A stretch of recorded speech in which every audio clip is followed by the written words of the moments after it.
Rais ametuletea hapa zaidi ya milioni 900 kwa ajili ya utekelezaji wa hii miradi kusaidia huduma za afya kwa Watanzania wanaTarime ambao wako eneo hili.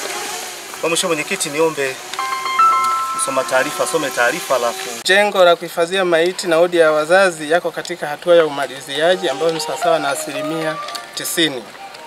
Ujenzi wa jengo la kichomea taka upo katika hatua ya boma na ununuzi wa mtambo kwa maana ya high tech waste incinerator, mzabuni ameshapatikana kwa tenda namba ambayo iko hapo. Jumla ya fedha ambayo ameshalipwa mkandarasi anayejenga majengo mawili ni kiasi cha shilingi milioni 577,536,897 na senti 17.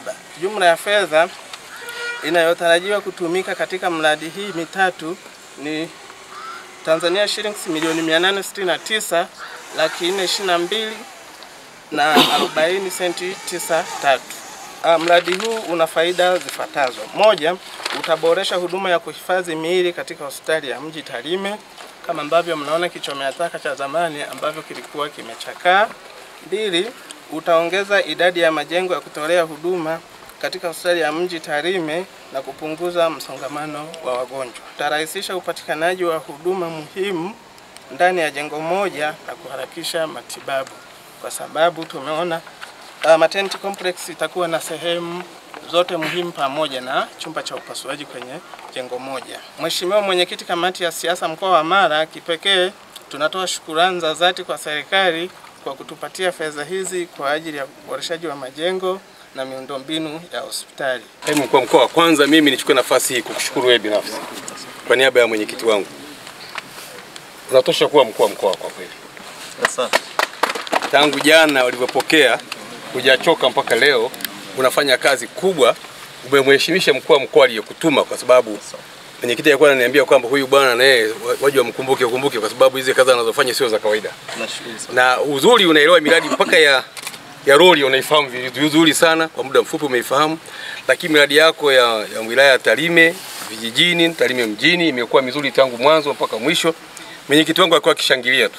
Akifika bwana twende, kazi ni nzuri. Lakini niwapongeze vile vile wakurugenzi wa halmashauri zote tulizotembelea jana, wamekuwa wazi. Sisi kama Chama cha Mapinduzi wenye duka tuliamua kwenda kukagua miradi, kuangalia utekelezaji wa ilani ya uchaguzi wa Chama cha Mapinduzi wakati tukielekea kwenye uchaguzi, ili tupate la kusema. Tungekuta miradi ni mibovu, kwa wananchi tusingesema. Ukizungumza wanapiga kelele. Lakini sasa hivi tuko kifua mbele, mwenyekiti. Tuko kifua mbele. Twende Tarime tukafanya kampeni, tunakuja tunajua kila kitu kiko vizuri na nyie mpo mnafanya kazi nzuri. Mheshimiwa Rais anapopewa madaraka anapewa na ilani. Anaambia ilani hii tekelezeni kwa miaka 5. Kwa hiyo baadaye anawapa nyie kama serikali muweze kuitekeleza, baadaye itapimwa na wananchi. Tarime kwa kweli niseme mbele ya haki kwamba kwa kweli mmefanya kazi nzuri mno, wala sio ukali. Tukikumbuka kule nyuma watu walikuwa wanakufa sana, hasa watoto, akina mama wanajifungua wanakufa na nini, lakini nyie mmeona mjenge jengo kubwa kama hili zuri la mfano ili akina mama waweze kujifungua mle. Ndio lengo letu kubwa. Kichomea taka unaona kama kinavyoendelea mpaka sasa hivi, mafundi wako kule juu ili kuhakikisha kwamba wanafanya kazi kwa ule muda uliopangwa.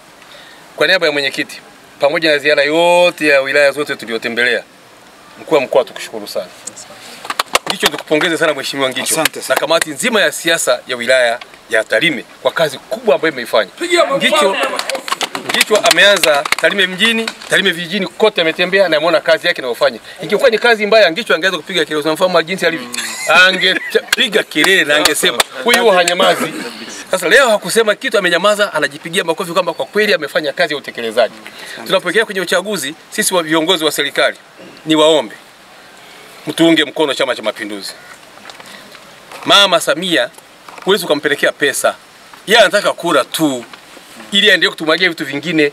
Tunataka Tarime hii iongoze Tanzania kwa kura nyingi za mama. Tufanye kazi kubwa na Mungu awajalie maisha marefu. Tunawashukuru sana kwa ziara nzuri tumeifanya. Makani tutaifanya tena ziara nyingine kuja kuangalia mambo gani yanakuja. Najua kwa kazi tuliyoifanya mama tena fedha nyingine. Katuombee pesa zingine kwamba tuna imani mingine anatakiwa kufanya. Baada kusema hayo nawashukuru sana.